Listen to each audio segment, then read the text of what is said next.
जब दिल्ली से एक इंसान उठ खड़ा हुआ, उसने कहा कि मैं कन्याकुमारी से कश्मीर तक जाऊंगा, अपने पैर के छालों की परवाह किए बगैर एक नारा लगाऊंगा कि नफरत छोड़ो, भारत जोड़ो। एक नारा लगाऊंगा कि नफरत के बाजार में मोहब्बत की दुकान खोल रहा हूं। आपके इस घर से 15-20 किलोमीटर की दूरी से गुजरा था वह इंसान जिसका नाम राहुल गांधी है। मैं चला था उस भारत जोड़ो यात्रा में राहुल गांधी के साथ कन्याकुमारी से कश्मीर तक।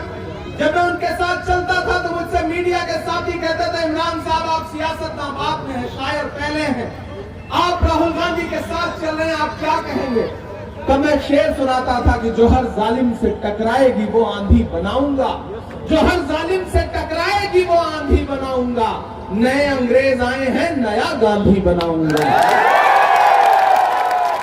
राहुल गांधी के साथ मैंने देखे हैं राहुल गांधी के पैर के छाले, मैंने देखा है उस इंसान के माथे का बहता हुआ पसीना।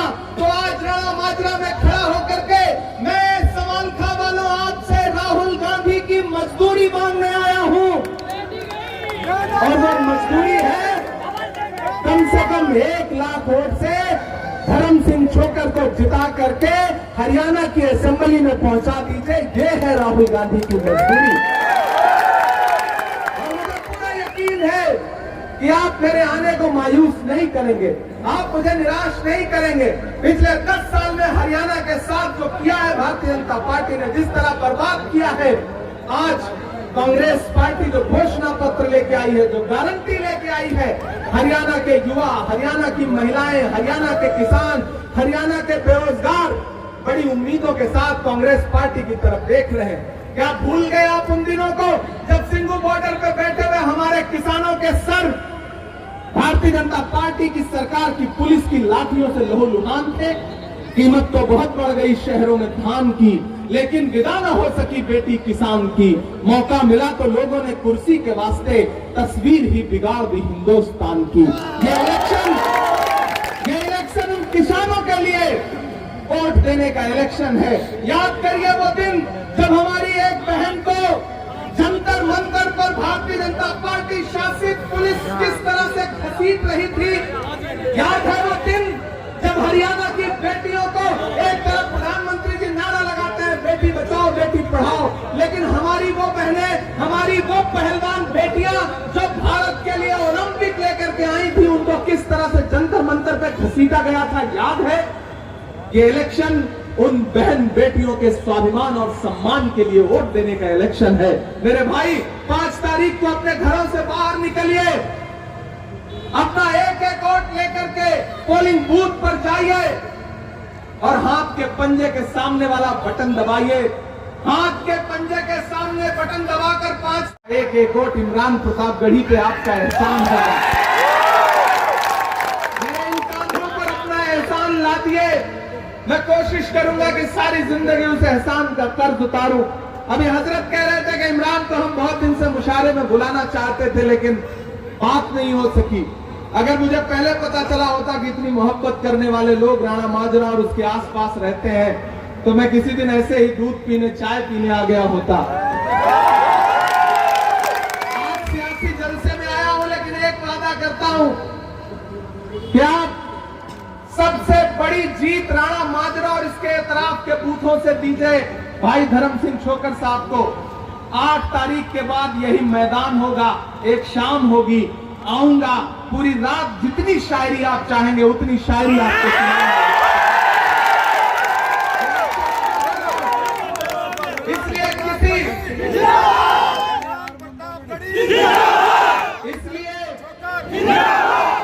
किसी झांसे में आने की जरूरत नहीं है, किसी पहचाने में आने की जरूरत नहीं है। कोई खरीदने की कोशिश करेगा, कोई बांटने की कोशिश करेगा, कोई भटकाने की कोशिश करेगा, लेकिन बस एक बात कहो कि हमारे हाथ में ये जो कांग्रेस पार्टी का झंडा है, इसमें 3 रंग हैं और वही 3 रंग हमारे तिरंगे में भी हैं। हमें इस बार हरियाणा में कांग्रेस पार्टी की सरकार बनानी है, हमें हरियाणा में कांग्रेस का मुख्यमंत्री बनाना है। इस अहद के साथ 5 तारीख को घरों से बाहर निकलिए। और एक चीज गौर किया है आपने, भाजपा ने हरियाणा में हार मान ली है, इसमें कोई दो राय नहीं।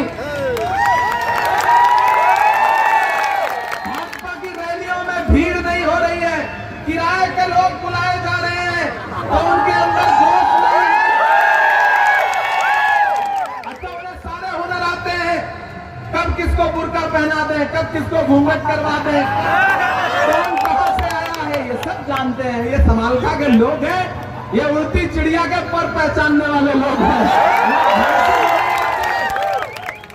अभी रास्ते में धर्म सिंह छोकर साहब कहते हैं कि मुझे एक नेता ने कहा था कि धर्म सिंह तुम जहां लठ गाड़ देते हो गाड़ देते हो। मुझे तो लगता है कि समालखा के लोग ऐसे हैं कि जहां लठ गाड़ देते हैं गाड़ देते हैं। जी बढ़िया। ये एक एक इंसान यहाँ का धर्म सिंह छोकर की तरह है। यहाँ का एक एक इंसान अपने आप में जो सलाहियत रखता है कि अकेले दम पर किसी भी इलेक्शन का रुख पलटने की हिम्मत रखता है।